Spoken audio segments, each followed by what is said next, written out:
Hey, thanks for joining us and welcome to Jits Quips.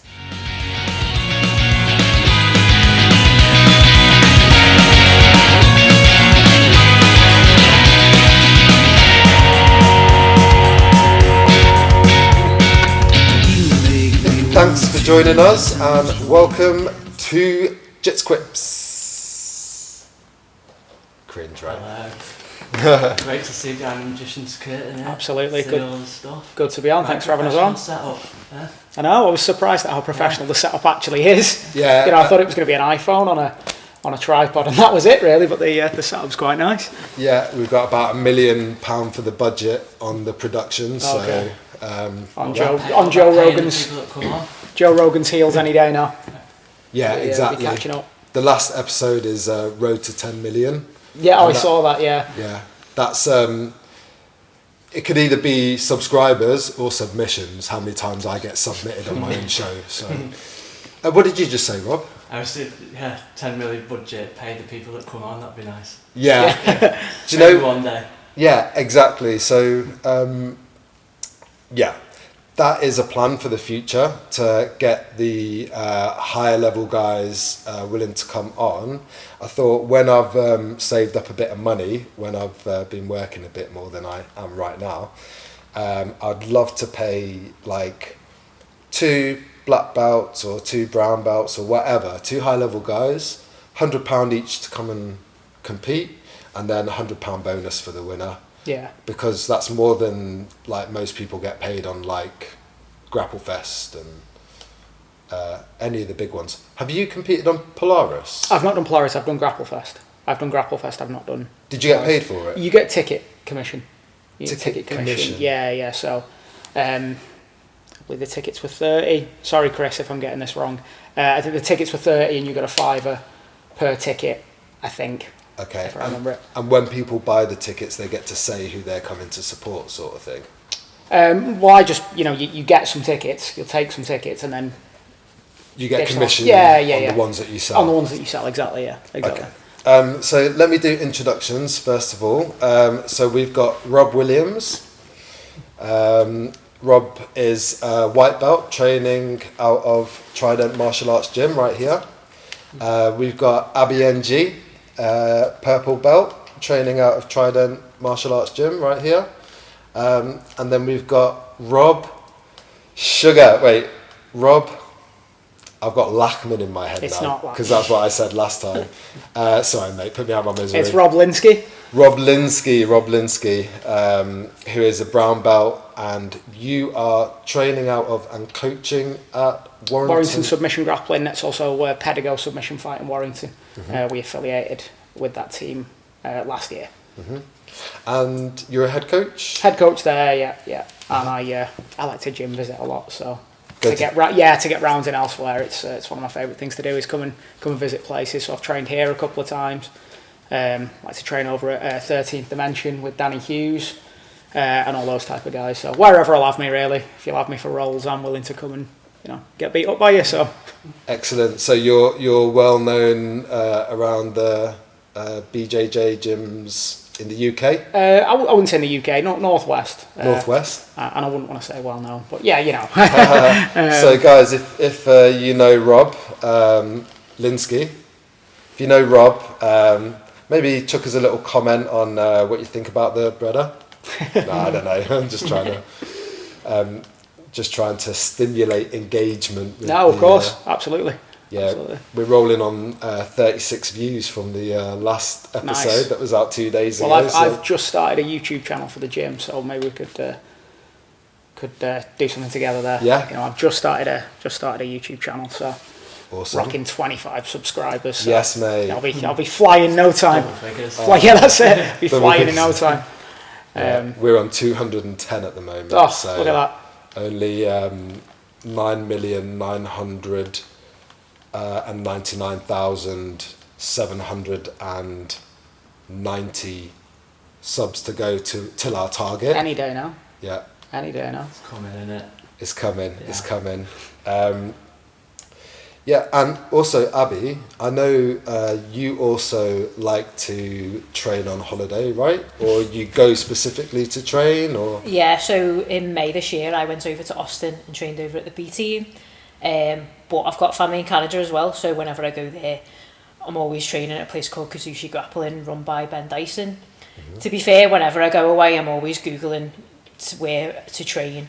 It's just nice to carry on training, nice to get different roles and with different people. Yeah. It's how you know what your level's like, because when you roll with people in here all the time, you never really know what level you are because you're improving, but also other people are, so you're sort of moving up together. Yeah. Whereas, and people know your game as well, so if you go somewhere else and you train with people who don't know your game, don't know who you are, like that's when you really know like what level you're at, and then that's when you really feel it more than you do just staying in your own gym. Yeah, definitely. I feel that as well. I also like to train when I go on holiday, and I also feel like it's nice when like you go into a new gym. At first they're a bit like, oh, who's this new person coming in, and then when they sort of see that, okay, you're legit, like you do train, it's sort of like then they bring you in. And I've found that the gyms that I've been to really enjoy having like jiu-jitsu tourists there. Oh, absolutely, yeah. I don't think I've ever gone on holiday and not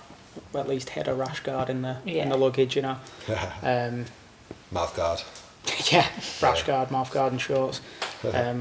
Whereabouts in Canada is that? Vancouver. Vancouver. Yeah, Vancouver. I've been to Canada, but I never went to Vancouver. I was in Ontario. We went down to Montreal. Trained at TriStar for a couple of days. Yeah. Only the 2 days. And it was the same kind of thing. So obviously TriStar is George St. Pierre's gym. And the first time we went, I went into the gym, and I think, again, they get a lot of tourists and people wanting to get photos at TriStar and with GSP, so they weren't as friendly. Not that they were unfriendly, but you know, that was a busy session. GSP was in there, and so that was the main focus. And then I went back the second day, obviously. Oh, you are legit and you are seriously here to train, and that's when they were much more welcoming. They were welcoming the whole time. It sounds like I'm being harsh there, but again, like you say, it's that they're sort of weighing you up and feeling that process. Feeling that process, making sure that you're not just there for the photo op, and, you know, and you're not trying to rip anything. I was lucky enough to actually get the chance to roll with GSP when I was out there. Did you? Yeah, I really did. He couldn't have been more humble. He was just the coolest guy. He tapped me out twice, really, really quickly. And I've told the story before. I think that's him kind of stay in your lane, don't try anything silly, because I imagine he gets visitors rocking up and trying to make a name. Obviously, I'm 64 kilo. I'm certainly no threat to someone at that level. And then honestly, after he'd tapped me those 2 times, he really allowed the roll to flow. So he let me attack submissions and he'd escape. He's really, really humble about it. So that's actually quite a good segue into what I wanted to talk about today, because I want to talk about intensity. With GSP as well, when he did tap you those 2 times, were you sort of showing a little bit of respect as well, like, or was he just gunning for those subs? No, he wasn't gunning. It certainly wasn't like, I never felt like any injury risk or anything like that. But he just kind of, if I said he showed the level, you know, just picture perfect technique. Snap down, it was 2 belly down arm bars from Turtle. Okay. And his intensity was certainly higher, but it wasn't like he was trying to hurt. No. It wasn't like he was going, you know, anywhere close to 50% even. But there was intent behind the. Just like giving you the business card sort of thing. And exactly. And then I think once he realised that I was going to be really respectful, I was just kind of happy to be there. Yeah. The roll then after he tapped me was actually at a higher pace, but with less. I'm going to sub you. It was just I'd sit back on a leg, he'd escape it, he'd go for an attack, and.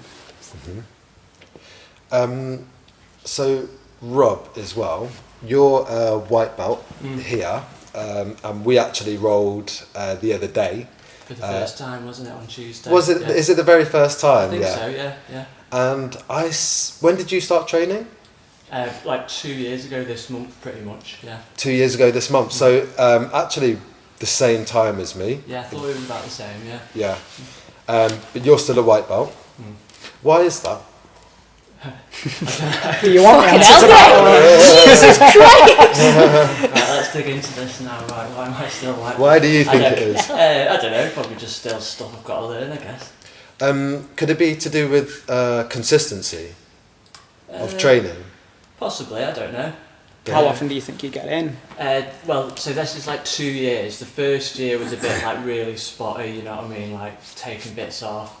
I had staff for like bloody 2 months, injuries, and then this second year I've been able to get in probably on average about 3 times a week, so I've got a little bit better then. So it's probably that first year that's held you back, I guess. Yeah. Yeah. And everybody's progression is different, right? And I in that first year as well, I got stuff 3 times as well. Yeah, but haven't managed to get it again. Thank goodness. 3 times. You've gone on licking door handles or something. So the second time, the first time was just a few little spots on my arm. Yeah. I took the oral antibiotics, and then they said as soon as that's finished, I can come back and train. So 7 days on the oral antibiotics, came back straight away. But apparently after you take the oral antibiotics, your immune system's weakened because it knocks everything out. So you're more prone to getting it again, which I think doctors don't tell you that. Like I had people at the gym telling me that. So I got it bang straight away again. Had to have the oral antibiotics again, and then took like after I'd taken that course, took an extra 2 weeks off to regain my natural defences. And then the third time was from a competition. I got like a small friction burn from a mat about the size of a 5-pence piece on my foot here. You can still see, you can't really see it there. It was there, right?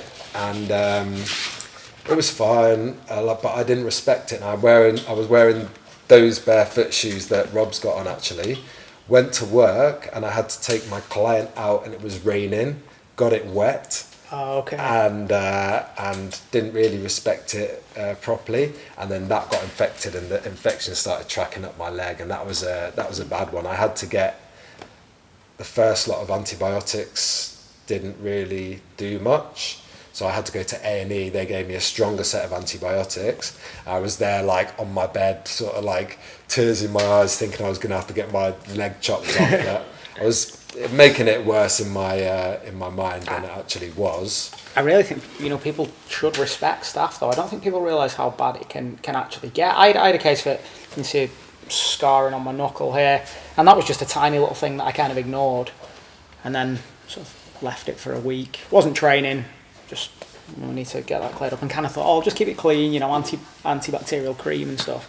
And then I ended up having to go to A&E, and the nurse was like, "Why have you left it this long?" That had opened up wide. That was about a week before I was due to go to Africa, which obviously you don't want to go to a hot climate with that wide open on your hand. But a friend of mine who trained at another gym in Warrington, he went and did the Worlds in Vegas as a blue belt, and while he was out there during the course of one of his matches, he got either a cut or a friction burn, something again so small that you'd pay no mind to. You wouldn't even put a plaster on it. Yeah. And then a couple of weeks later, I think it was a week or 2 later, he did a Tough Mudder event, one of those like ultra marathons, and mud or dirt got into that or whatever, and he nearly lost his leg through a really significant staph infection. I mean, he sent the pictures through to our group chat, and it was bad. It was bad. They'd said to him, if you weren't as athletic and as strong as you are, you could have lost your leg or even died. He was in a really, really bad way. So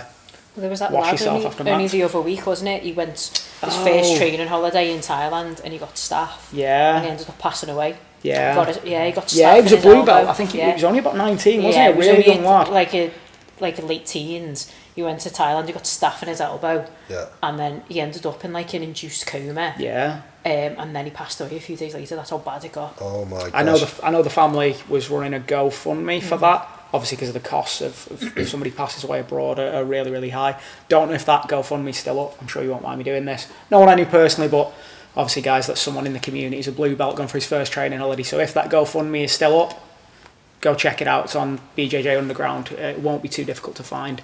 Go and check that out. And other than that, that's sort of a lesson in wash yourself after training.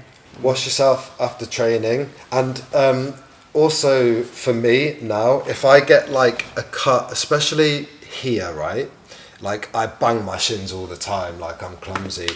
If I have any cuts on my elbows as well, I tend not to train with them or scabs, because even if it's scabbed over and it looks like it's healing, when you got your rushi on, when you get sweaty, it just rips the scab straight off. And then it takes longer to heal then. And I know like it's horrible to take like 1-2 weeks off of training if you've got some momentum going, but I mean for me personally, it's not worth it to keep knocking a scab off and then for it to get infected. But also I wonder if the guy who died, and when these infections do get really bad, I wonder if it's like the longer you sort of don't see to it, don't treat it, the worse it gets. And I wonder if it's with, and I don't know because I'm not a doctor, but I wonder if it's with these things that as soon as you think something's fizzing up, get it seen to by a doctor, get on the antibiotics or do whatever you need to do. You know, I know for a fact it's common, and especially for men. We hate going to the doctors, don't we? You know, I know myself. I told you the staph on my hand. I was just a bit of antibac cream, and I was thinking I'm not gonna go and waste time in A&E, fill up a busy A&E, getting this tiny little cut looked at. You know, it turned out I needed it. So yeah, you know, again, if you are training and you are worried about something on your skin, you know, don't just think of yourself, think of your training partners as well. Yeah. You know, I know people want to stay ahead with their training, but realistically, you know, you're rolling the dice with other people there as well, aren't you? Which is, you know, I always talk about that sort of a segue out of there, but it's, you know, it's kind of the same thing. I talk about sort of jumping guard in the gym, right, or scissor takedowns. And if you want to try a submission, like a triangle, a jumping triangle that's going to injure yourself if it goes wrong, you know, that's kind of on you, isn't it? But if you're rolling the dice with somebody else, that's really where you need to have a word. Have a word. You know, don't roll the dice with someone else's health. You want to play that card with your own. Yeah. You know, so fine. There's YouTube videos, isn't there? Yeah. The jumping guard. Like, I don't. As soon as I see an Instagram reel with "watch this with sound on," I'm like swiping through straight away. No, will not watch with sound on. Absolutely not. All right. So, Abby, I wanted to ask. Let's start with you. Okay. When it comes to rolling intensity, can you think of a time, and all of you guys, can you think of a time when someone rolled with like at an intensity that was too much? And then I literally can't. As soon as you ask that question, there's one that proper sticks out in my mind. Go on then. So I don't want to make this about men and women, but, no, but this is a thing. Yeah. I remember it was when we were upstairs, and it was somebody who was fairly new, and they asked me for a roll, and I was like, yeah, that's fine, and they absolutely flew at me. This was a fella, absolutely flew at me. You're a purple belt already. I was a blue belt at the time. They were a white belt. Yeah. I knew it. Yeah. They absolutely flew at me. Now I always have my mates have this joke. I'm very competitive with everything except for jiu-jitsu. If we go and play pool, I'm going to be competitive. If we play spike ball, I'm competitive. Jiu-jitsu, I'm just not.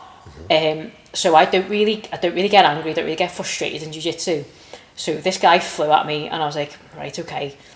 I was all right, and then he tried to do like a flying armbar attempt on me. I was sat on my bum upstairs, and upstairs is quite small, and it gets really slippy as well because it gets dead sweaty. And he tried to like fly an armbar me because my hands was up like this. Now it wound me up because I thought if I didn't know what I was doing, there was no control in it. He just fell back. If I didn't know, I needed to slip my elbow so that he wouldn't get the armbar. If that was anyone else who was a white belt, that's someone's arm breaking. And I just saw red. And that's when I was like, right, you're fucking getting it then. So then I swept him, got on top of him, I put loads of pressure onto him, so much so that at one point he was going, "Argh!" And at one point Steve was actually sat in the corner and he was looking and he was like, "Is everything okay?" I was like, yeah, it's fine, it's fine.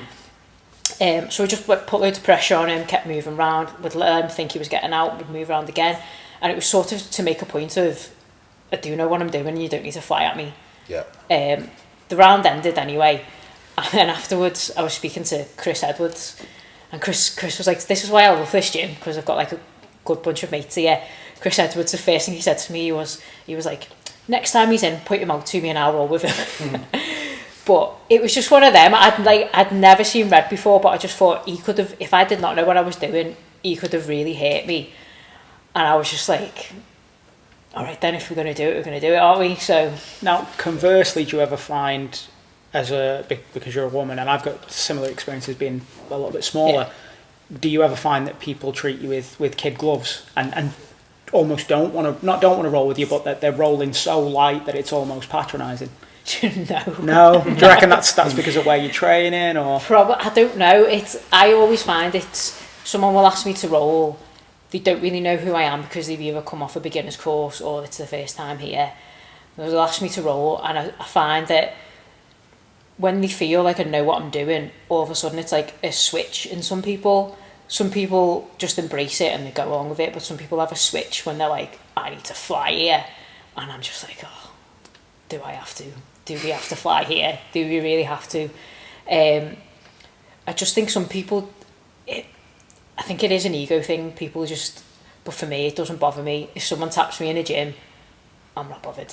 No. But a lot of people are. I think more people need to have that mentality that getting tapped in the gym doesn't matter. Yeah. Honestly, no one cares. It's like when we do sweep or submit, I don't care if someone takes me off, but there's a lot of people who really care about winning. Yeah. And sometimes I'm just like, you see someone flying at you and I'm like, I'm not getting injured, and I'll just go off. I'm not bothered. Like, you can go and tell your mates, I'm not bothered. There's just loads of times.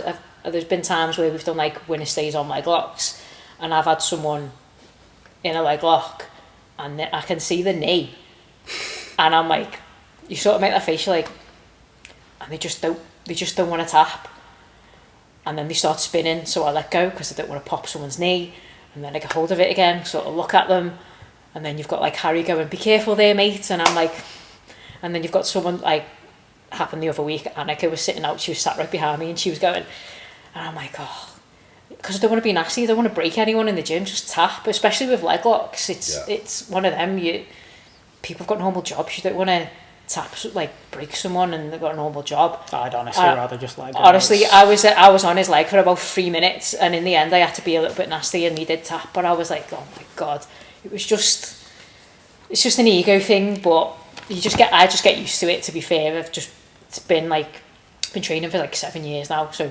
you do just get used to it. Yeah.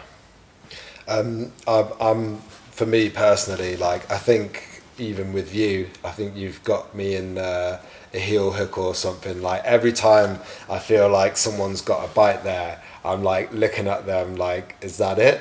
And it's always like, yeah, it's like, yeah, that's it. And I think and I don't know how you guys feel about this. I think there's a lot to be said for like catch and release. Yeah. With legs, if you've got it and you've got that bite, and you can also allow your partner to work escapes and things then. So rather than getting a tap and then entirely resetting where the roll starts again, I think sometimes, maybe I've got you in the saddle or whatever.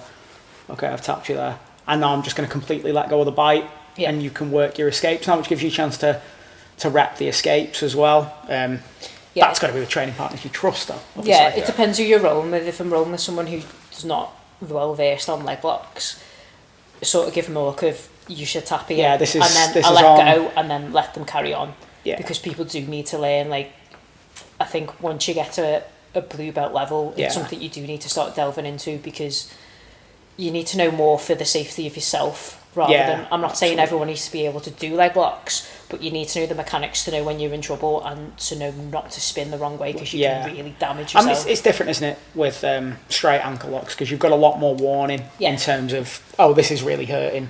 you know, but the rotation in a heel hook, you don't always feel. You don't feel the pain. Yeah, you don't feel anything until something snaps. And if it hurts, basically, it's too late, isn't it? It's the way I've tried to go about like the leg locks is I've tried my hardest not to let people grab onto my legs.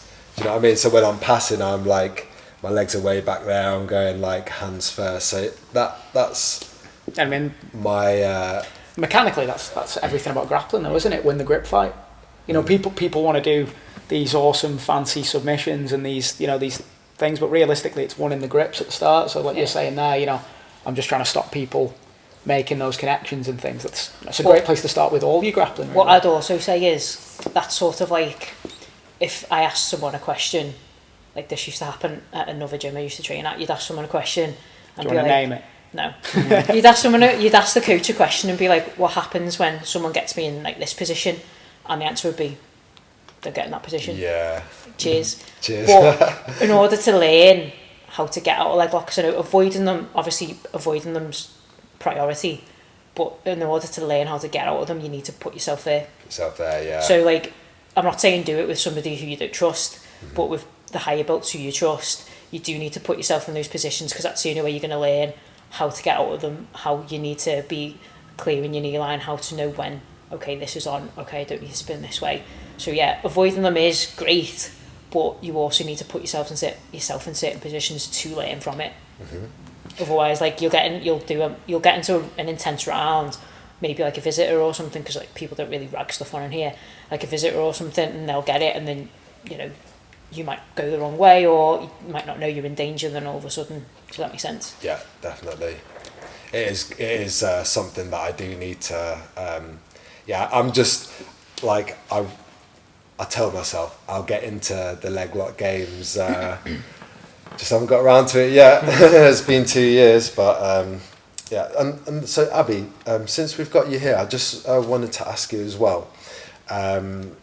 From what do you want from a male training partner? Like, have you thought about that, or is it you just take it as it comes? And for me, it's first of all, don't patronise me. Like sometimes you get people, when you were mentioning before, like being too like, I know, like I'm a purple belt, I'm a decent level, I'm not saying I'm amazing, but I know what's going on. Yeah. So don't sort of patronise me, don't be like, oh, I don't want to do this just in case. You just don't want someone to patronise you. You don't want someone to understand that I do know a bit of jiu-jitsu. Also someone who's not going to just strength their way out of stuff. It happens a lot, and when new girls come in the gym, because it's what a lot of them are afraid of, I always say to them, if I've made somebody use their strength to get out of something, that's a win for me. Yeah. It just is. Yeah. I've rolled with like big 100 plus key guys, and they've just bench pressed me off them. Yeah. And I'm like, it's a win for me then, because I've made you have to do that. Yeah. Not use strength and just go in tech for tech. That's all it is.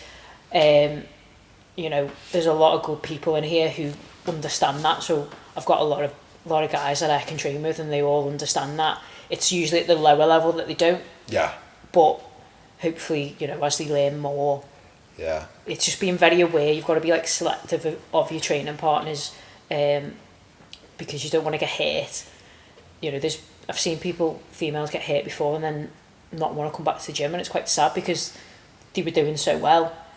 And sometimes people don't want to say no to rolls. Yeah. I just don't have a problem. I'll just say no. Yeah. I was just about to say, do you know? Yeah, if I know someone who is probably going to hurt me in a roll and they ask me for a roll, I'll just say no. It doesn't bother me. I don't care what they think about me saying no. It's just for me a no. Yeah. And end of. You've just got to be like that, especially when you're a female, or like yourself, if you're smaller, you've got to be selective with your training partners. Yeah. It took me a long time to get to be able to do that, actually. I always had, this basically a little bit of short man syndrome or whatever, but I don't care, I'll roll you. And I'm in my 30s now. It took me a lot longer to the point where there's certain people I won't roll with now. And sometimes that's not that they roll like a dick or anything like that. It's, you're 110 kilo and a white belt. I'm just not going to risk And going 110% every single roll, I'm just not going to risk that. Even people if are just too intense. Even if there's no malice with it, if you're 100 plus kilo, I compete at 64. On a white belt and with that sort of white belt intensity. Sorry, it's just not. It's not worth the risk for me. My focus is on coaching, and like you said, we got real jobs to go to and things like that. If I put a De La Riva hook in on a guy who's 110 and he just sits down on it as hard as he can, he's just going to leave in it. So it took me a long time to be able to go. Actually, you know what? You're a grown up and you can roll with whoever you want, and also not roll with whoever you want. And I think that's something people should take away with them. There's, this should be something we enjoy. It should be something fun. If you don't like rolling with certain people, or there's certain people that make you uncomfortable with it, just say no. We're grown ups and we can all. Yeah, because it's a hobby at the end of the day, and when I roll with someone, I always want to get something out of it. So if I roll with someone who's just gonna absolutely fire at me, there's nothing. They're not going to get anything out of it, especially if they're a 100-odd key guy, and I'm not going to get anything out of it. No. But if I roll with someone who understands that I know what I'm doing, also they know what they're doing, we can go quite intense, and we're both getting something out of it. It's like if you've ever rolled with Harry could easily just shut everything down on pretty much everyone in the gym. But when you roll with him, he doesn't do that because he's not going to get anything out of it. He lets you work, he works as well. And that's a good training partner. If you're not doing that for your training partners when you're a higher level, or maybe you're heavier or stronger than them, you're not getting any out of it, and neither are your training partners. So you've got to really consider that, especially when you get to a higher level, it is something you understand more. At the lower level, you sort of, the thing that you focus on is, I want to get me next belt, I need to smash everyone, but it's not the way it works. And I think I'm right in saying that it doesn't matter who you are, doesn't matter what level that you are, if you have the right to say no to a roll, right? Absolutely. There are some gyms who have this weird rule. I've seen it on a wall in a gym, just on a picture, and it was one of the rules was you can't say no if an upper belt asks you for a roll. And to me, that's just weird. Ridiculous. That's strange. It's ridiculous. I'd just be like, if I was a white belt and a brown belt 110 key guy came up to me for a roll, I would not be allowed to say no.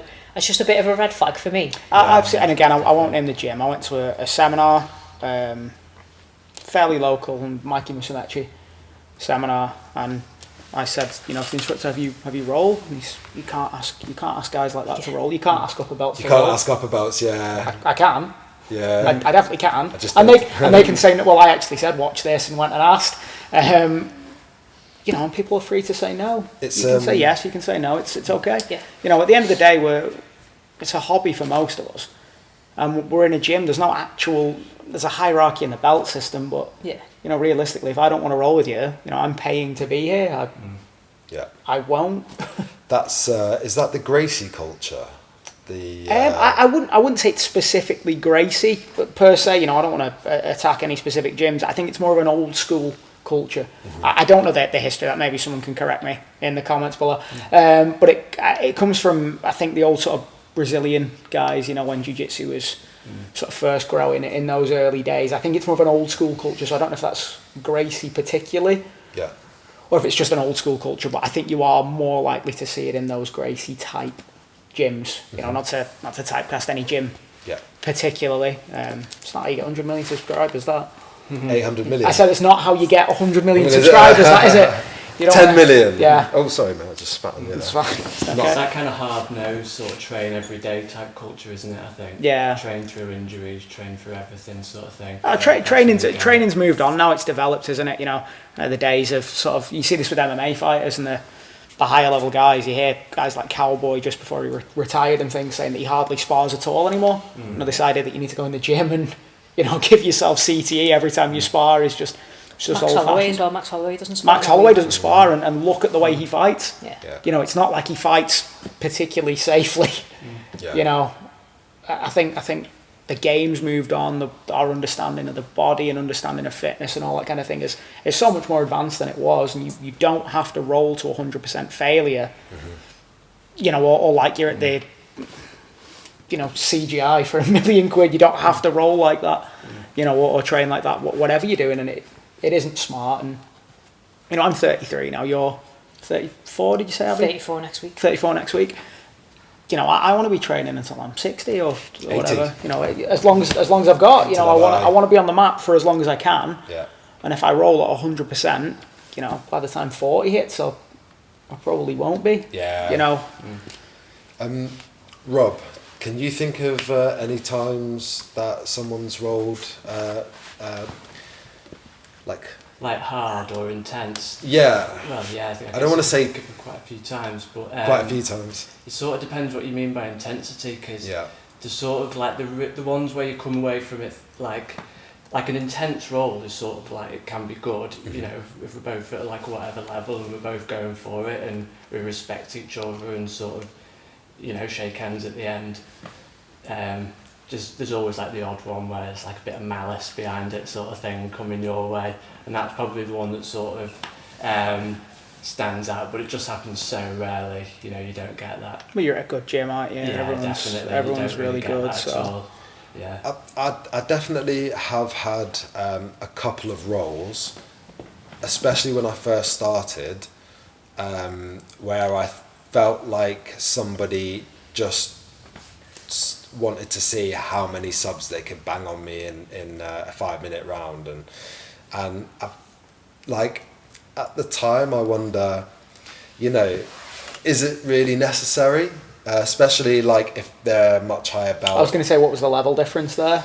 So I think I've had it done to me by a brown belt, I've had it done to me by a blue belt, and I've had it done to me by a purple belt. 3 times probably. But also I might have misinterpreted it. But I feel like those 3 times, they definitely saw how many subs they could bang on me in the 5 minutes. And, you know, like I felt that it was my place as a white belt to sort of just grin and bear it, get through it. You know, they're not always going to be able to do that to you. But I must say, I've maybe at the level that I'm at, I've never felt the need to do that to someone. I'll get like a couple of easy subs, maybe, if I'm much better than someone. And then after that, I'll be like, okay, let's see if you can pass my guard or something like that. But then again, there was one time recently. So at the rounds, I've experienced like heavy pressure from someone, and I kind of respect that. It was like, okay, I'm gonna like pin you in side control. I'm gonna pin you on the knee on belly. And then I was like, okay, that's like exercising control over someone, dominant control. So I actually had a round quite recently where I did that to someone else. And I know for that person who's feeling that pressure, it's not nice, but it's also, I wanted to say I wanted to feel that dominance over someone. Like I wanted to use my jiu-jitsu to feel like I could control the pins that I was in, control the knee on belly. Well, yeah, you need to be able to know that your positions are going to work, don't you? Yeah. You know, it's all well and good being sort of kind and flow rolling all the time, but then when it comes down to, you know, when it comes to crunch, if you're going to compete or anything like that, or if self-defense is your goal, depending on, you know, sort of why you train, you need to know that those positions are actually going to work for you. Yeah. I think you said the word malice before. I think intent and context are important. So, for example, if me and Abby, for example, say we've both got a competition coming up, there might be an increase in intensity there.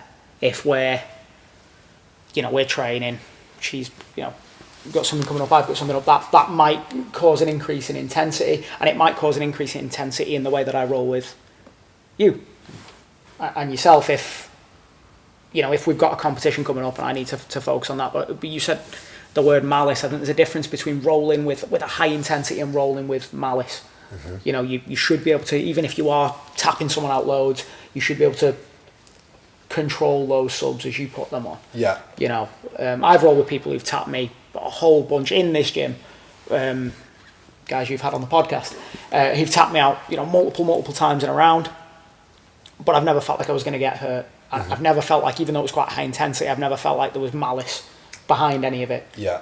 I would say as well, the rounds is different. So when you do rounds on a Tuesday, Thursday, it's not the same as doing rounds after class. So Tuesday, Thursday, it is supposed to be go for it intense. Yeah. So that's my only experience of this gym. Is I've never been to an evening class. It's Tuesday, Thursdays are supposed to be intense. Don't get me wrong, people like Harry and Nath, they still don't absolutely smoke everyone when they could, but they're supposed to be at that intense level because it's for the higher level belts and it's for people who do want to compete. Like Harry has said it before, he said, you know, he doesn't mind people asking about techniques and stuff, but do that after the rounds have ended, because we're there to do rounds. That's what it is. It's hard rounds, it's hard training. Whereas the rounds after classes, they're like, I've been doing Tuesday, Thursday rounds now for nearly a year. They're nothing like Tuesday, Thursdays. Like, that's the rounds where I go less intense because I know on Tuesday, Thursday it's going to be hardest ones.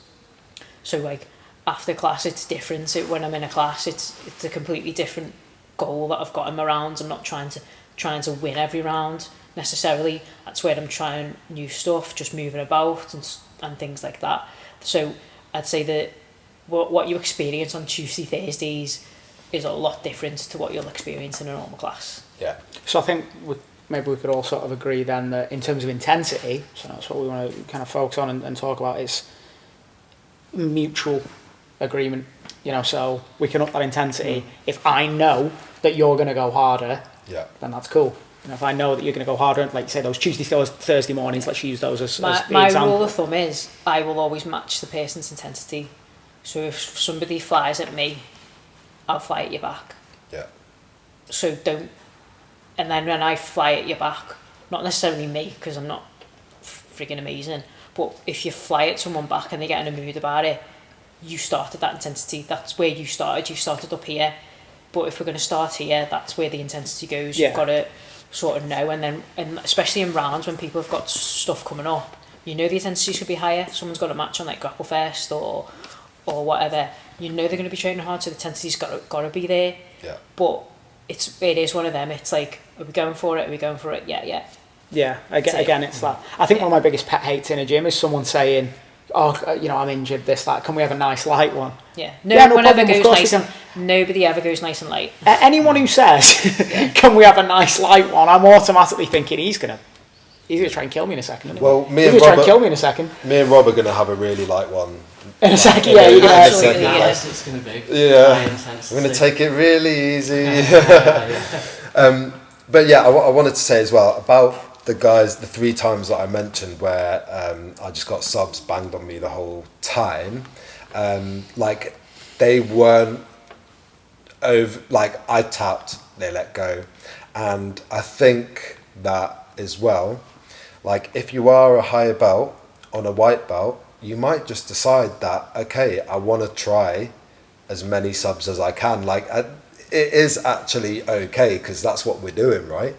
And I must say as well that none of the people that did that to me, like when I've rolled with them again, have done the same thing. It's sort of been so it's not like that's the way that they roll all the time. Yeah, exactly. It's not like I'm like getting bullied in the in the sessions. It's just like maybe they decided, okay, like I'm gonna try all my subs, and I was probably like really shit at the time, and just giving it to them. So it was like bang, yeah, okay, tap, and I've got no problem with tapping as well. No, I think that's a big thing as well. You know, just being able to just tap. It's okay. Yeah. Just tap and don't be in a mood about it. Yeah, it's fine. Just tap and then move on. It's fine. The world keeps turning. You'll be all right. Promise.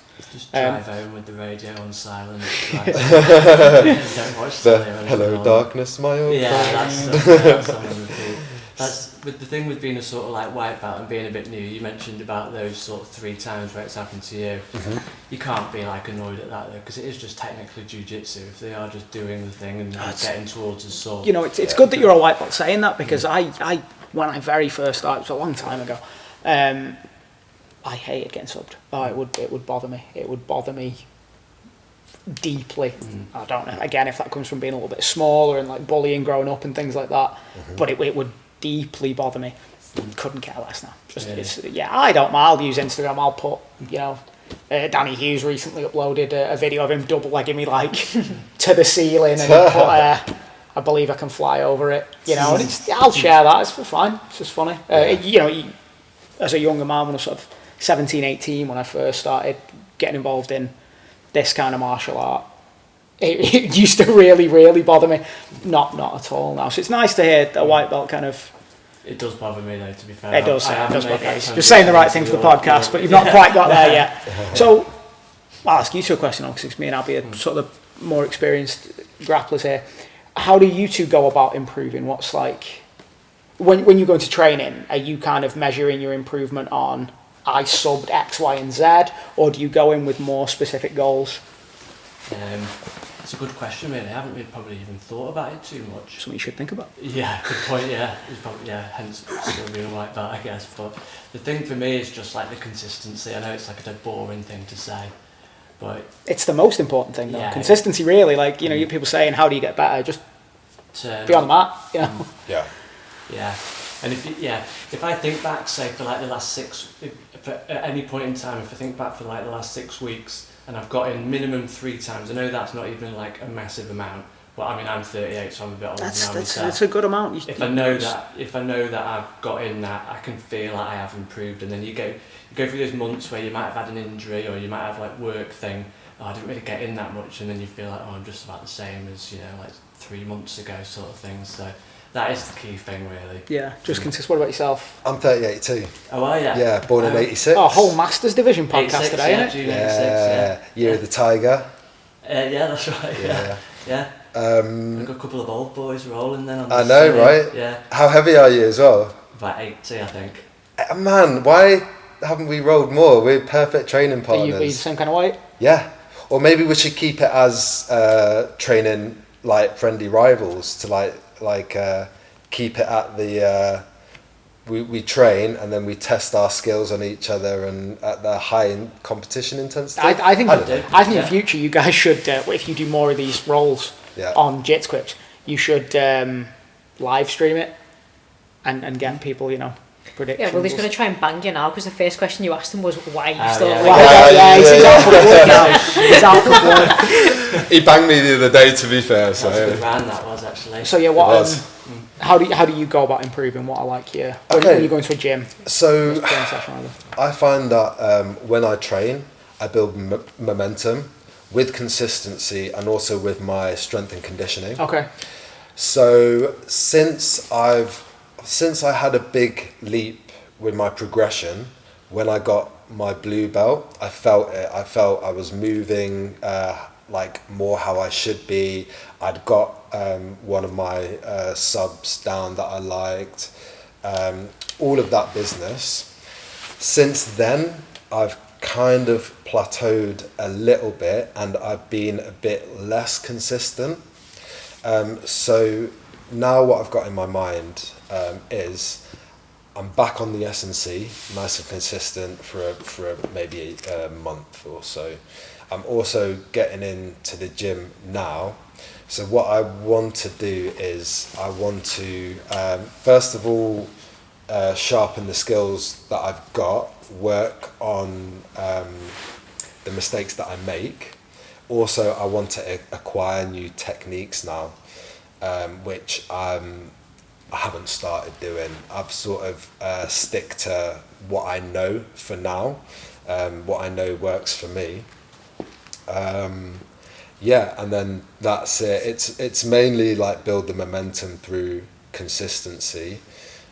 Also, I've been trying to go to the 10 a.m. rounds because I think like if I'm rolling with a lot of people that are better than me, it's gonna make me more aware of the mistakes that I'm making. Yeah. And also if I can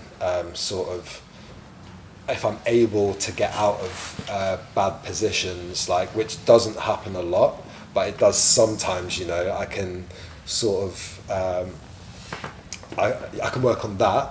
And then also this, you know, I've had Kev in a couple of times, and whenever I roll on this, it's like having a private with Kev. Yeah. Because he tells me what I'm doing wrong and what I need to do, and I can look back on the footage and say, oh, I could have... Kev's so good, man. He's good, man. Kev's yeah. so good. Yeah, it's he's brutal, but I love it, you know, like it's gonna help me. So. Yeah, he's honest in quite a unique way, isn't he? Yeah. So he's always like, oh, you're less shit than last time.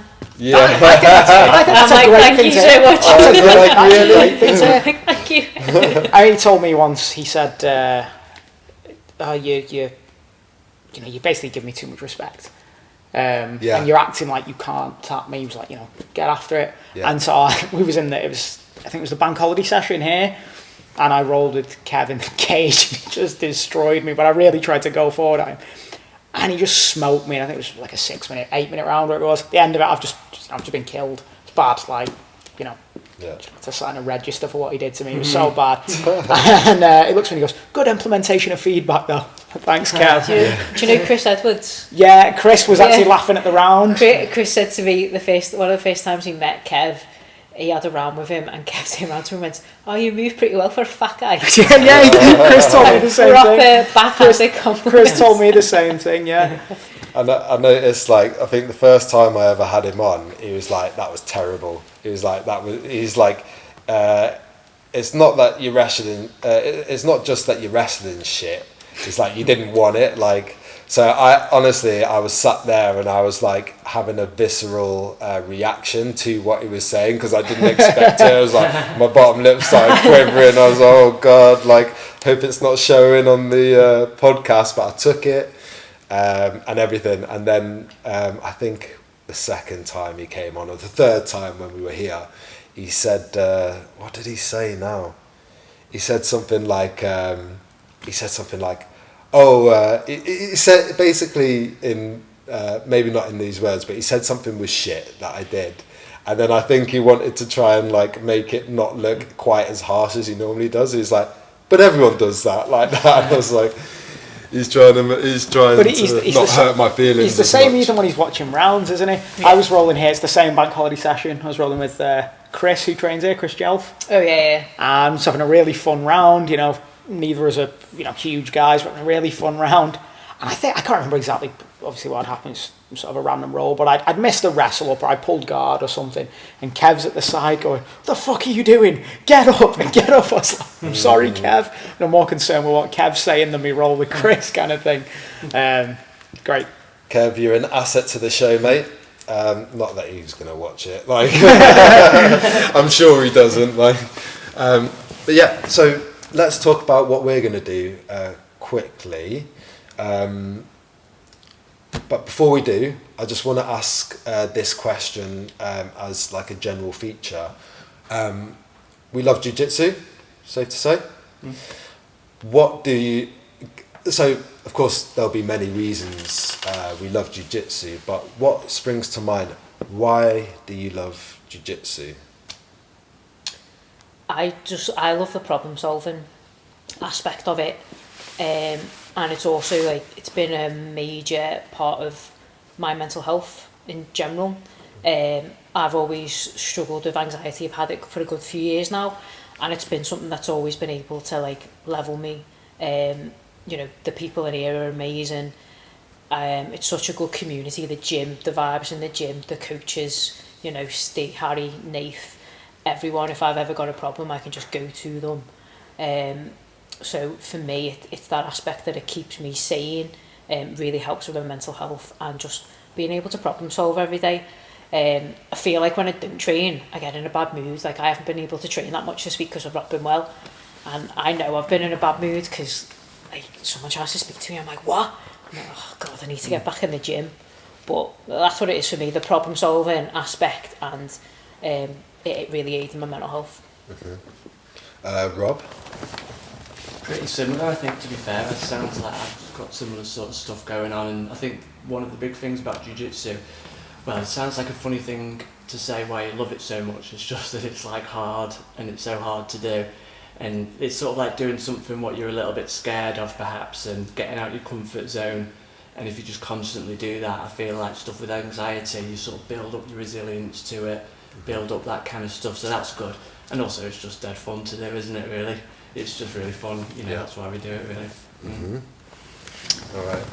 Yeah, again, it's kind of a cliche answer, the mental health and things like that. I think on a base level, on just sort of the most obvious level, is it's fun. Mm-hmm. It's a really simple thing. It's fun. There's nothing quite like it. You know, it's impossible to be worried about the rest of the world when, you know, someone sat on your head Kimura and you're right. Yeah. You know, it's really hard to stress, you know, about things like that. For me, more so than mental health, it was self-confidence. So I know that's kind of all linked, but it was self-confidence. But never particularly confident growing up. You know, as a kid, I sort of started with boxing, and then I found traditional Jiu Jitsu, you know, Japanese style Jiu Jitsu, and going through Muay Thai, and just kind of naturally sort of found that I was kind of okay at Jiu Jitsu. You know, and it was a self-confidence thing. Self-confidence completely changed my life. I know that sounds cliche. I know I can relate. I know that sounds stupid, and it's what everybody says, but it's true. Completely changed my life. It changed the direction of what I wanted to do for a job. You know, I'd rather have less money and be happier coaching than in a higher paid job. I've done a couple of different jobs, you know, as a young man, and way happier doing this. So I think it's a self-confidence thing, and it's fun. It teaches you to be comfortable in really uncomfortable spots. Mm-hmm. Yeah. You know, I think resilience, you know, again, it's one of those, isn't it?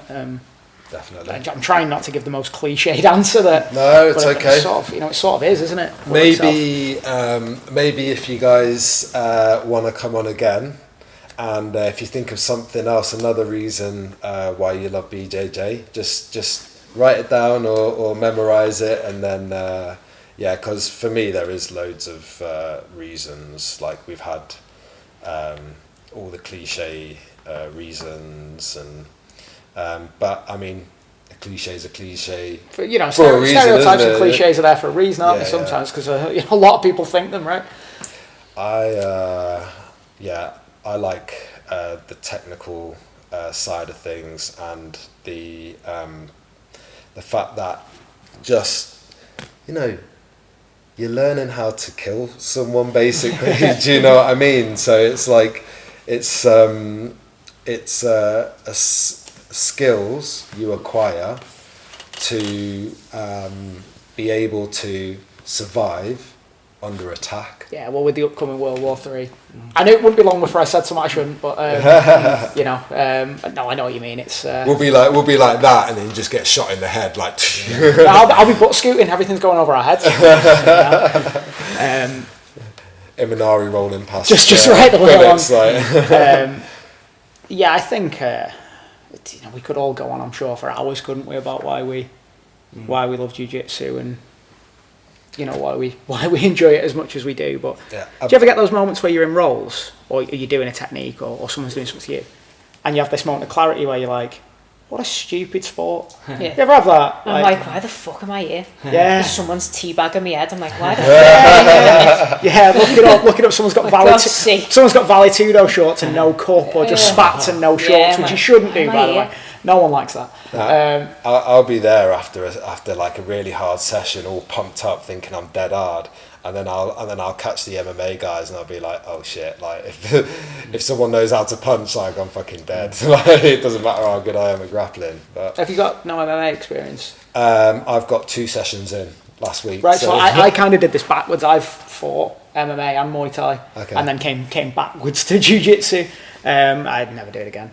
I've had a good few fights, good few Thai boxing fights. I think I had my first Thai fight when I was 18, and my last MMA fight in 2012, maybe, so a long time ago.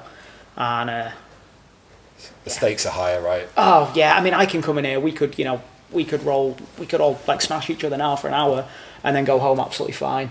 You know, you do the same thing in MMA, and it's concussion. Yeah. CTE. Yeah, you know, never again with the MMA. I'll still, you know, occasionally hit pads and things just to stay sharp, and I enjoy the fitness aspect of it and stuff like that. And it is fun, but God, in terms of MMA rounds, unless I could trust you completely, never again. Yeah. All right, how long have we been talking now? Hour and 40. About an hour. It's long. All right. Let's talk about our role. So we're going to have a match, and it's going to be no time limit, submission only. Shall we say sort of like the standard comp rules where, you know, we won't do heel hooks.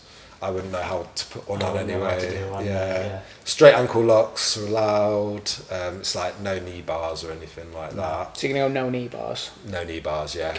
Okay. What else should we say? Are you allowing reaping? Reaping, should we say no? No. Oh, without giving the game away, I won't be going for that. Yeah. Anyway, so it doesn't matter. Yeah, okay, no reaping. Smothering. Oh, you got a lot of smother. Yeah. You like that. Smother each way is Smother. fine. It's no one's bothered about. Don't a be smother, beach. is it? I do love a smother. No one's bothered about it. So again, that's the thing. You know, with those techniques, it's like it's going to upset someone, but it's not injuring anyone, is it? Yeah. You know. Yeah. I heard someone say, like, if you're going to try and break someone's arm, you're allowed to put your hand over the mouth. Like, Yeah. It's neither in or there, is it? A smother. Wrist locks. Yeah. If you Wrist can locks get all a wrist good. lock. Anything else okay then? Yeah, just no heel hooks. Yeah. Oh, No flying submissions. Yeah. Yeah, no flying submissions, no jumping guards. No kanibasami, scissor No takedowns, nothing like that. Kanabasami, no. Get me? I knew a Japanese word. Yeah. No Might not be smash. right. John Danaher over here. No Could be smash. anything that way, couldn't it? Kanabasami. Yeah, I could have said anything then. You wouldn't have known then. Just remember, Harry's watching, so blue belt. Are you watching, Harry? I'd love it if Harry watches this. Like, You should get him on. mate, I would love to. I'd love to get all the guys on. I've actually thought I'd love to have like a high level episode where it's just Alright, high level. What are we getting No, sorry guys. We're doing our best. Right, so We're doing next our time we're rolling, then next time me and you just tag team Greg. Yeah, that's it. Team Greg. Oh, a high level episode. We did my best here, mate. All right. No, I mean all high level guys, right? That's what I thought. Yeah. Just talking about high level shit, because like stuff that when I hear you talking about it, I won't even know what you're going on about, sort of thing. Oh, and, you know, and like jokes aside, there are levels to it. You know, you've been to B Team, I train over at Daisy Fresh, and you realise that the levels are different. Yeah. It's a bit like when you watch that CJI over the weekend, and I'm like, right, I'll watch this, see if I can learn anything. And it's like somersault guard passes and all these like incredible. The only thing I've learned is how bad I actually am at like, jiu-jitsu. Yeah, maybe a bit before I'm implementing that. So yeah, we're going no flying subs, wrist locks all Yeah. okay, straight ankle locks. And we're training partners, right? So we care about each other. You Like didn't care about his feelings when you asked him why he was still a white belt. Oh, you're stirring, you like, yeah. Proper shit staring Yeah. at me. I want you to proper smash him, that's why. We're talking about intensity, haven't we? Well, I mean, sometimes I do put my foot in my mouth and I don't even know. You know, the other week I actually called somebody out after I got smashed 3 times by Morgan, and Kev's like, mate, you can't be calling people out after you just got smashed. And I was like, I left it on because it's a bit funny, but I've bleeped out the name. I'm always putting my foot in my mouth. Yeah. Really bad. There's an incident after I was watching one, I think it was Grapple Fest 19, I don't know which number one. Anyway, the most recent one, and I was at the show and I watched, and a couple of people I know were competing. And one of the guys that lost, and he got caught really quick. He's from another gym, and I've met him once or twice, certainly not a mate, so it was even worse. Just someone that I know through the... Yeah. And he got caught really quick, and I didn't mean it to come out the way that it did, but I come out backstage and I went, oh, that was fast. And he looked up at me like, you knob. And it really was out of order, and thankfully one of the other guys sort of jumped in to save the day, and we, you know... I looked at a guy who's just lost on Grapple Fest and I went, oh, that was quick. That did not come out the way I meant it to. You do get some sensitive souls in jiu-jitsu, like or combat sports, I guess, but some people's, like, it's really tied in with their pride, isn't it? Oh, of About, course, you know. who can beat who and all of that, but yeah, luckily for me, I'm not there yet. Blue belt. So with us, right, we're going to go competition intensity. We want to win.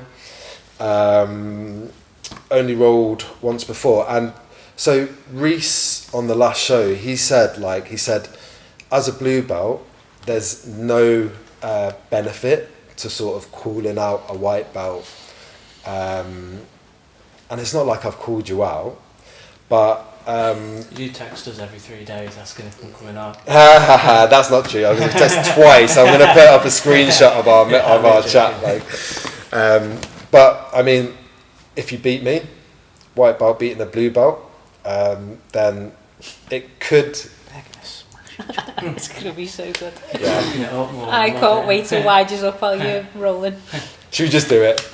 Let's do it, yeah. See. Guys, forget CGI, ADCC. This is where it's going to be at, This isn't is it? the one to watch. And I actually, thought Andrew Take versus Kate Rotolo was good. Just watch wait till you this. see this. Watch this.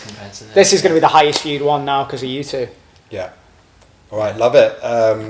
Let's go. Let's warm up. Cool, let's do it. Let's get ready, lads. Come to the centre, slap and bump. Let's do it.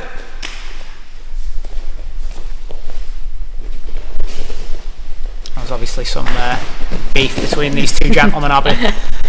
Not fueled by me at all. No, Abby did nothing to stir or increase tensions here. Both lads happy to wrestle. I wonder if we'll see anybody pull guard. What do you reckon? I don't think so. I don't think either one of these would want to be on bottom. No, I agree. Greg looking for that collar tie there.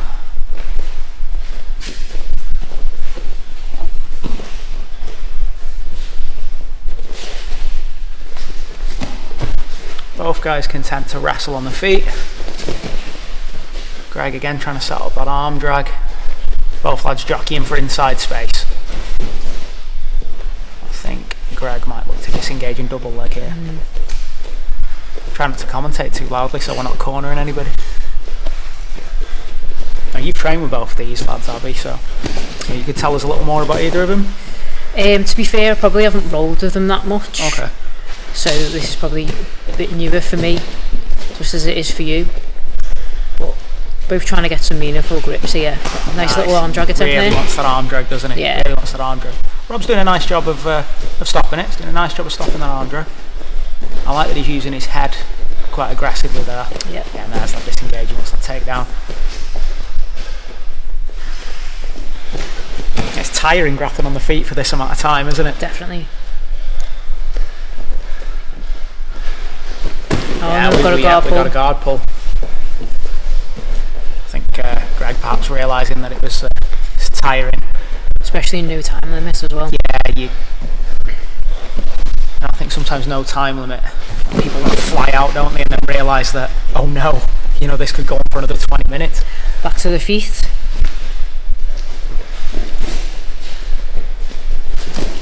Another arm drag attempt there. That plum clinch, which you don't see really often in grappling, that sort of Muay Thai style clinch there. But starting to breathe quite heavy, now. yeah. We've not got a timer on here, so I don't know actually how long we've been going. No idea.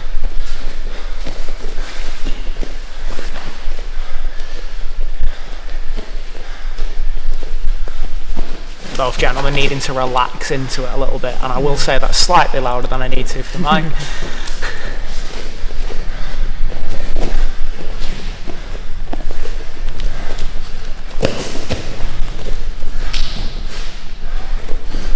And just more jockeying positions. Now we got elbowed there. That was didn't realise it was MMA rules. That was for the comment earlier on. Yeah, that was for the why are you a white belt comment. You see Rotolo at CGI throw the three-piece on that guy, yeah.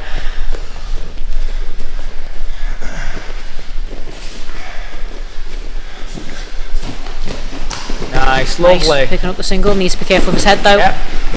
He's locked that up now. I can't see how tight that is, but it looks like Greg could be in some trouble here. Both guys breathing heavy. Fighting the hands. And he's out, he slips the head, lovely. Looking to stand and start trying to open that guard. Rob's quite long and leggy, so he'll probably be able to hold on to that. Long and leggy, wonder what that's like. No idea.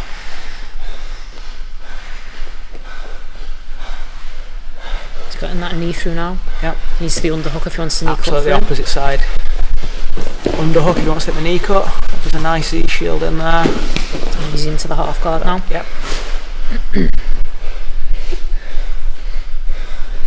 Rob needs to start getting those frames in and making some space. He wants to retain his guard at the minute. He's got that arm over there, because he's vulnerable to head and arms and things if Greg can pass. Greg's got a full pass and straight to the mount.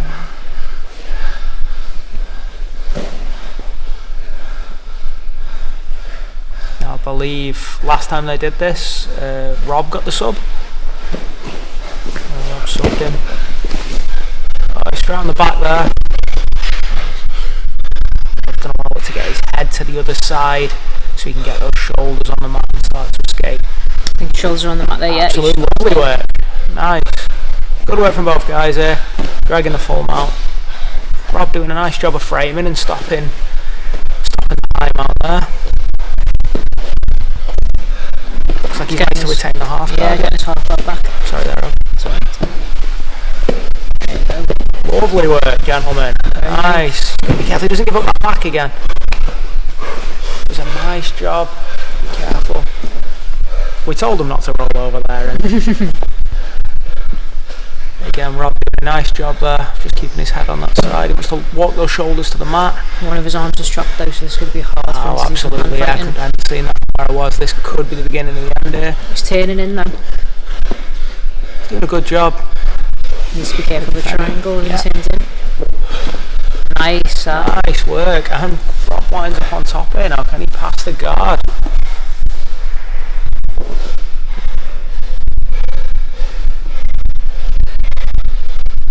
Grip fighting here, as we were talking about before, it's kind of one of the biggest things in the guard, isn't it? The initial grip fighting. I always look to stand up to pass.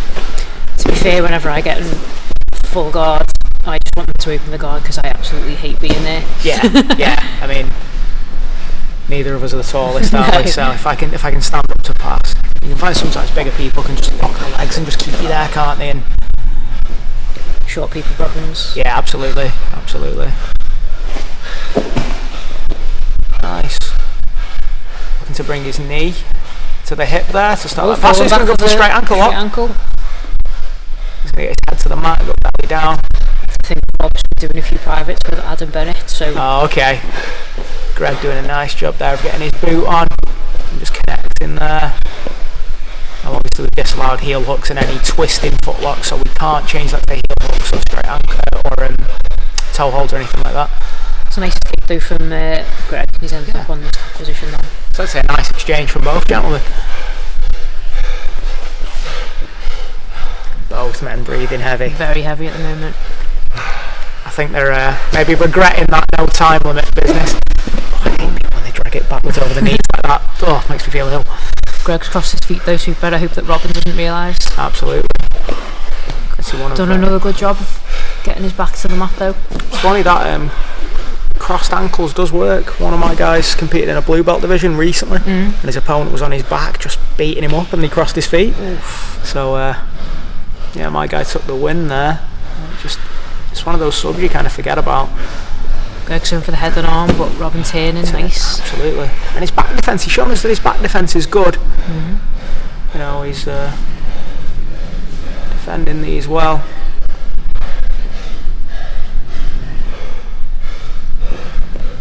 Greg looking to get that hook in. Hook in there. He's really been hunting the back, hasn't he? Both lads going to have to dig deep here. Good job of hand fighting there. Really good job of hand fighting, lads. Well done both of you, this is really good. I couldn't work out if that was a grip fight or he'd give us a little thumbs up there, I couldn't quite tell.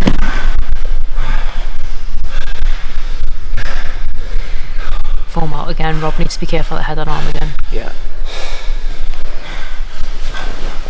I wonder how long we've been rolling for now. What do you reckon? Must have been at least probably about 7-8 minutes. 7 or 8 minutes. Now I've done quite a few sub-onlys. The longest match I ever had was a catch wrestling bout, which was 10 minutes, and we wrestled to a draw, which under catch wrestling was bloody awful. So sort of in that later stage of most sub-only matches now, aren't we? They're generally 8 to 10 minutes long. Greg on the back again. Rob, to be fair, has been an absolute dog here, and he's not having it. He might get a guard pass here. The half guard's not locked up, so Yeah, he he's could not just really pass locked there. up. Yep, There we yep. go. I think he heard you there, Abby, I Yeah. reckon. Moving to north-south there. Now, Greg's exposed his back, so we could go for the back take of his own. you train with both of these guys. Have you got a favourite? I never Look, have I'm any staring favourites. now, I I'm have no staring favourites anyway, me. You guys can't see, but she's pointing at one of them. I'm joking, she wasn't. Nice pass there. Sometimes these no time limits, it's really just whose cardio's better. Yeah. It becomes a battle of attrition, doesn't it? Who's going to get tired first? Yeah. Nice Sounds little like- body lock pass going on there. I love body lock passing. He's got to be careful about keeping that head on the right side so he doesn't get Kimura. He does a really nice job of stopping it. Lovely pass there. As he rolls him over. Committed his Nice. arms a bit too much there. Absolutely. And face out. There's some heavy breathing from both gentlemen.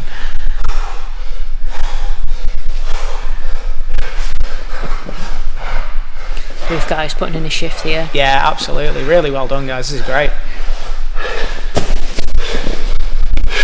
Rob grabbing the head. Yeah. Rob looks like he's quite strong, like Yeah. quite physically strong. Yeah. Still got hold of the head. It's really going to be who wants it more now. I actually think I didn't think that at the start, but I think Rob looks like the fresher of the two at the minute. But he's really going to be careful about this Kimura now. Any disconnect here, could also use it to sweep or maybe chase the back. So I don't know anything about either of these gentlemen's games. This might have popped out here. You might have it. Oh, nice. Rob does a nice job of still allowing the roll there. And he lets go of the Kimura. This is great work.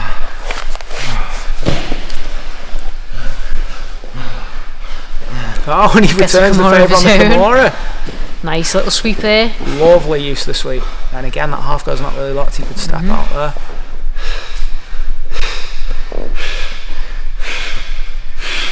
I've got a train to catch after this. I hope someone gets a sub soon. Steps over to mount. Can't see, but don't know whether he's going for a straight arm. Beautiful work there. Straight arm lock. Nice work, boys. Okay.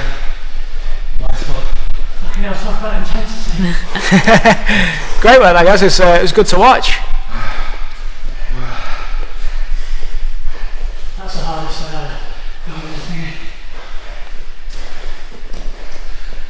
Very nice. So winner by, I think it was straight arm lock because we couldn't see it was on the other side of the mat, is Robin. Good work, gentlemen. Nice work, boys. Enjoyed that. You're on my back, like 90% of that. Fucking hell. We're back.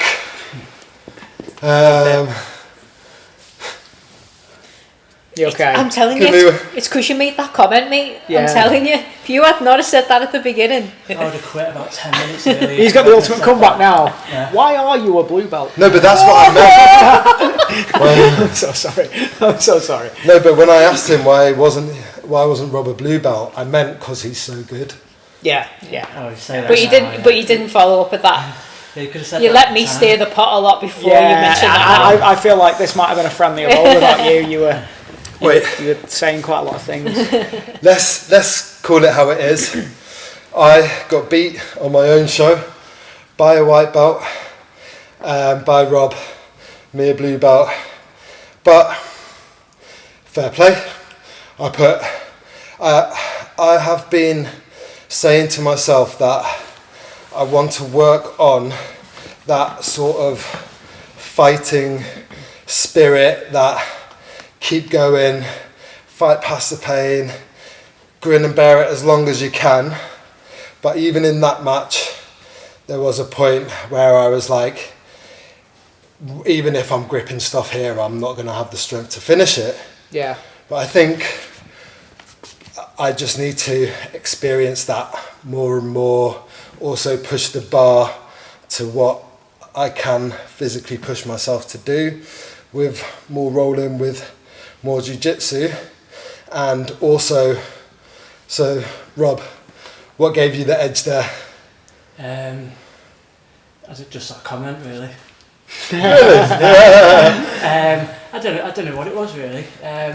We had a round on Tuesday, and I felt that one, if we'd had that on film, it would have been so much better because we were just like executing our moves a lot better. In that one, just from myself, I was like a bit like nervous energy. I was going to say it looked like a lot of gassing, nervous energy. like gassing from just being a bit nervous for doing it. I don't know. You both sounded tired even in the stand-up wrestling at the start, and you hadn't really, you'd exchanged a few grips, but you hadn't really... The wrestling wise, it was probably a bit boring to watch, to be honest. I just didn't want to shoot, didn't want to get guillotined after like a minute of the thing. I don't think it's boring though. For me, that's jiu-jitsu. Like I for anyone who likes jiu-jitsu, it's all part of the game, I think. So. Yeah, I wasn't really initiating much on the stand-up. I don't know why really, just couldn't really get anything going, just trying to fight grips. Yeah, you look like you were hunting for the arm drag quite a lot. Yeah, I like the arm drag. And I also wanted to try and take advantage of the fact that Rob hasn't gone up to that competition intensity very much. So I thought maybe if I can just pressure you with the high intensity stand up, try and pull you down with the collar ties, make it a bit unpleasant for you, maybe try and put you on the back foot a little bit, which I thought I might have been doing, but obviously it didn't really. No, to be honest, I think you've been quite harsh on yourself. You were doing well. You took the back. You had a lot of submission attempts early doors. I think it's easy to watch ourselves back, isn't it? Or think about what happened in a competition. I'm sure you've done the same, Abby, where you look at what you've done and you can only focus on the fact that you lost, or you can only focus on where it went wrong, when actually there's a whole bunch of stuff that went well. You managed to take the back, you passed the guard, took the back, a couple of really successful Kimura attempts and things like that. There was a lot of good there. I thought you might have tapped him with that Kimura at one point. You got some separation, and you sort of rolled onto your back. I think I tried to roll and just said if you'd have trapped my leg or got your leg up my back, or wouldn't. Yeah, well, you managed to roll into your back then, and you gave up the sweep, didn't you? So you gave up the position, but you regarded and yeah. There was also a couple of times when I had the head and arm. I thought I had that, but every time I tried to pass over to the side, you managed to turn on your side.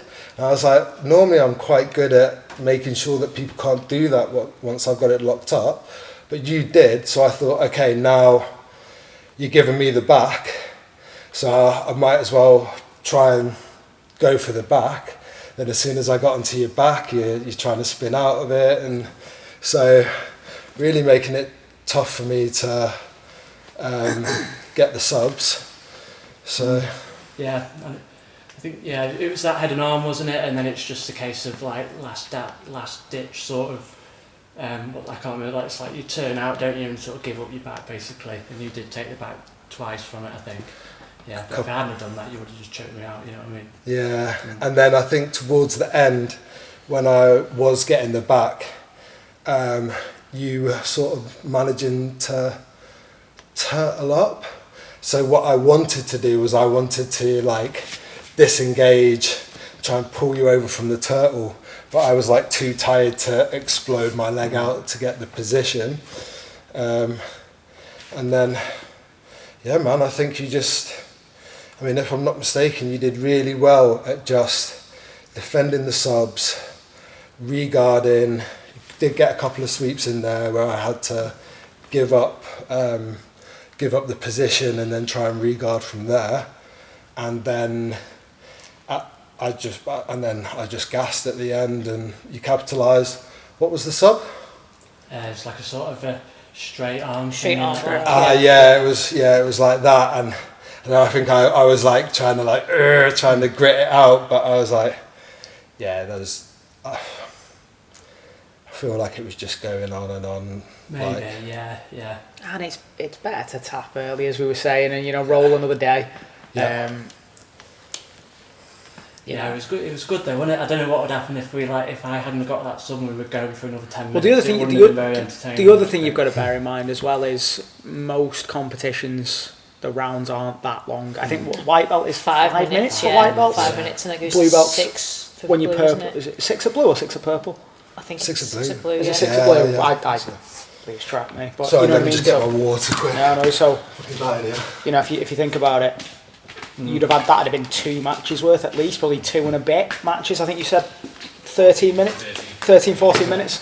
So, you know, you're looking at 2 and a half, 2 1/3 of a match there. So It's different sort of use of your energy as well, because if you know you've got a 5-minute match, it's just like 100% pelting it. well, I think you guys both kind of went 100% pelting it, like you didn't, you know. I think close to the beginning, did I get on your back? How did we go down I actually? think I tried to do like a guillotine, but it wasn't quite Yeah, right. you went for a guillotine. I ended up in your You guard. slipped your head out, yeah. I managed to do that, get out of your guard by putting my knee in your bum basically and shaking it down. But yeah, I mean, okay, I want to be happy with that in the sense that 13 minutes, full going at it with someone who's the same weight, same age.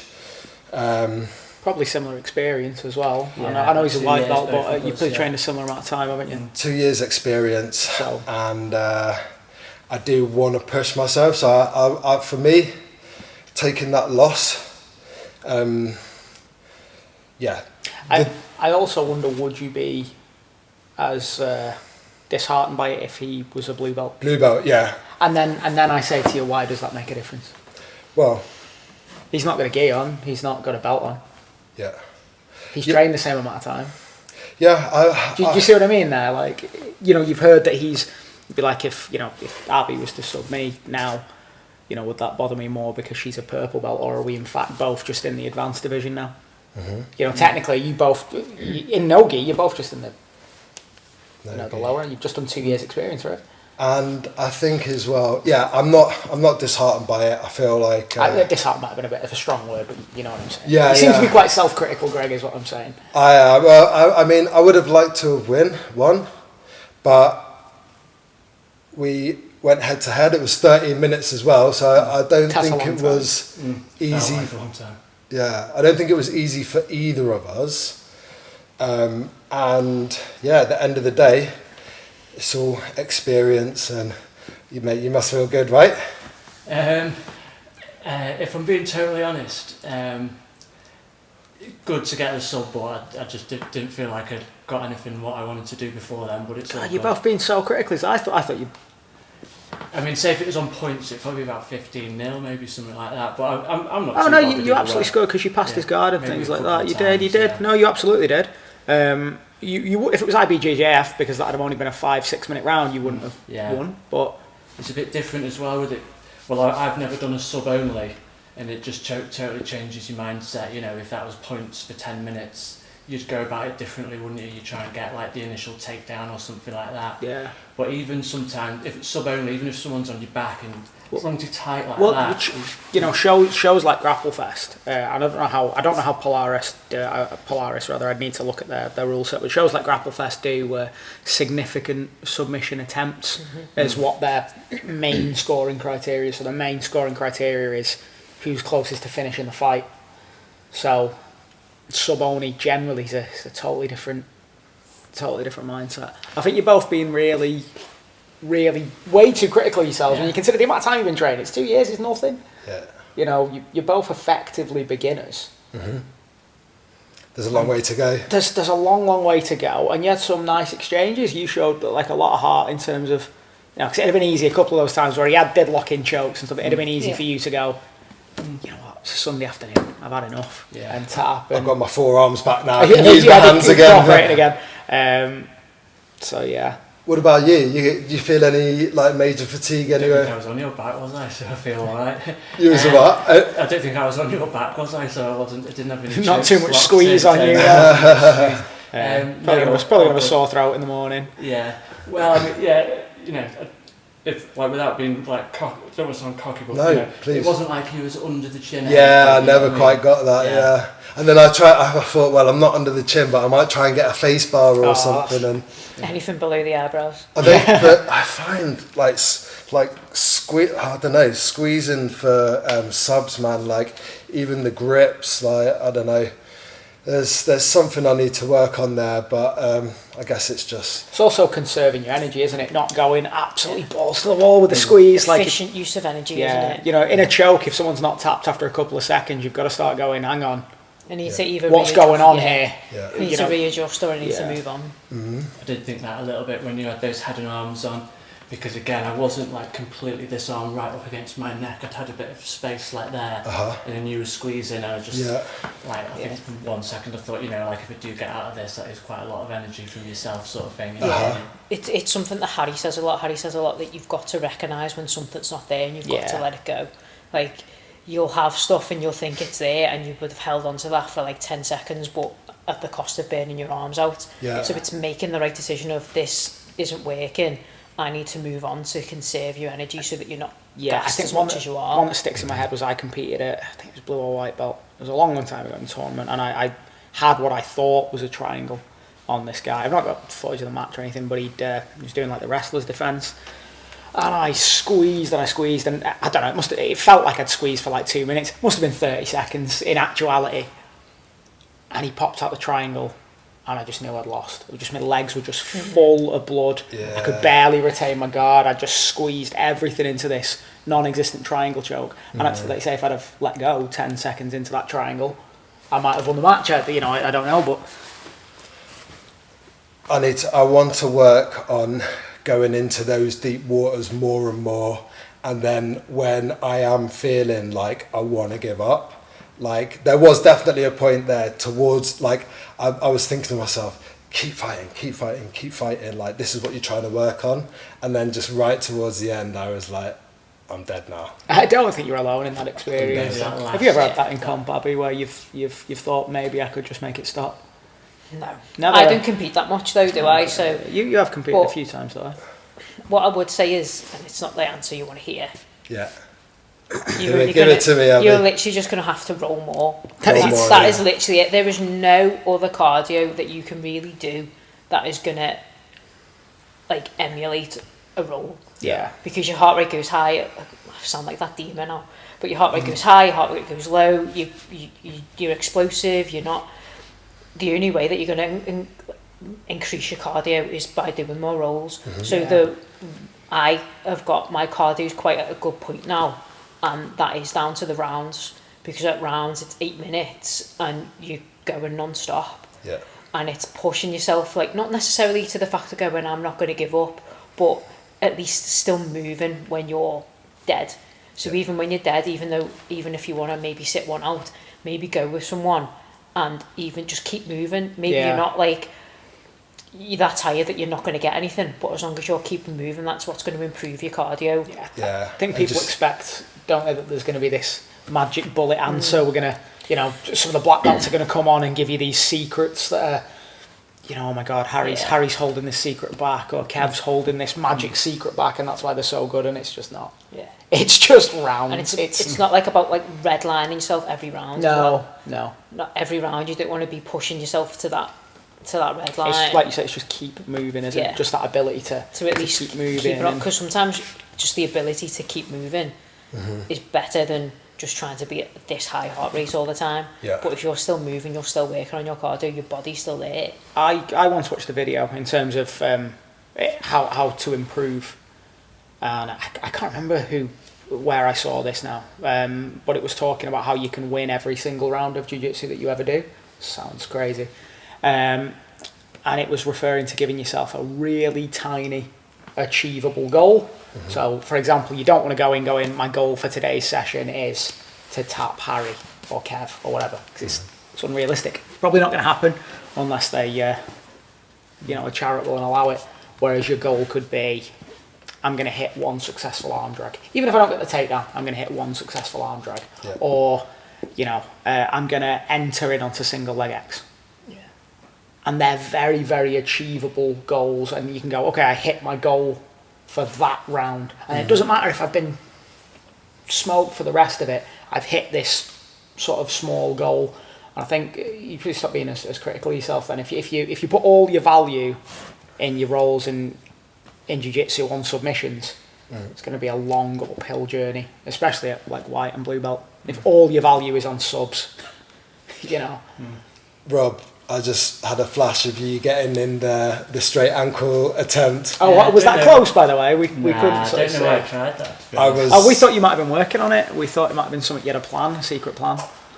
Yeah, because I know that you've done a few privates with Adam, so I thought he's done some privates with Adam, he might have definitely gone over the footlock. You said earlier, we mentioned reaping, we said, is reaping going to be allowed? And you said no, you said that's not part of the plan, not to give the game away. So what was the game?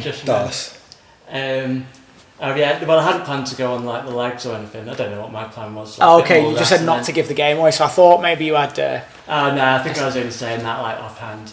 Yeah, I'm not sure why. Just trying to give it you mind games. Yeah. I don't know why I went for that, to be honest. Yeah, it wasn't too threatening, was it? It wasn't a bite or anything. No, I put the boot on, I think, straight away, and I was like, do not get at straight ankle locked. I was like saying that to myself. I can't get ankle locked. Yeah, I could have just laid back and let it happen. But did you have a plan going in? That's my plan. My plan, my like go-to moves is when I get on top. If I get into half guard, I like to get rid of that knee shield by getting the underhook on that sort of leg, hand on the bum, get rid of that knee shield. At the same time, isolate the arm, and then lock up my hands, put the foot in to get into mount, and lock up the head and arm choke, then squeeze a little bit there, and then slide off to the side. I think I did that twice. Yeah, and you just weren't having anything. So head and arm choke. Head and arm choke. I feel like maybe because of your because you're slim, Jim, that gives you a little bit more space to move. But also, of course, it's down to my technique as well. It shouldn't matter how slim you are. If I would have really got your shoulder up there and locked it up, but that is my go-to sub. And normally if I get in that position, I'm like, yes, I've got it. But you just manage to slip out of it, which is really good. But yeah, it was a pleasure. And I'm glad I asked you now to come on. Yeah. And I hope in future you'll come and accept the rematch with me. No, you're going to retire now. He's retired champion. That's it. This is going to be the Jits Quips, Felipe Pena, Gordon Ryan, isn't it? Yeah. Just these two just constantly rematching, just over and over. Mate, well, you obviously haven't been watching because I've got a couple of guys that I've done that with, and they all beat me every single time. Yeah. So I need to get to a point where I start winning on this show, but it's not yet. But yeah, so I think we've it's been a pleasure to have all you guys on,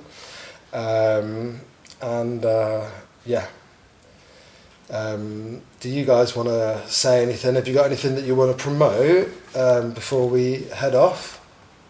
No. Covered everything you want to. You good? Do you want to shout out the gym?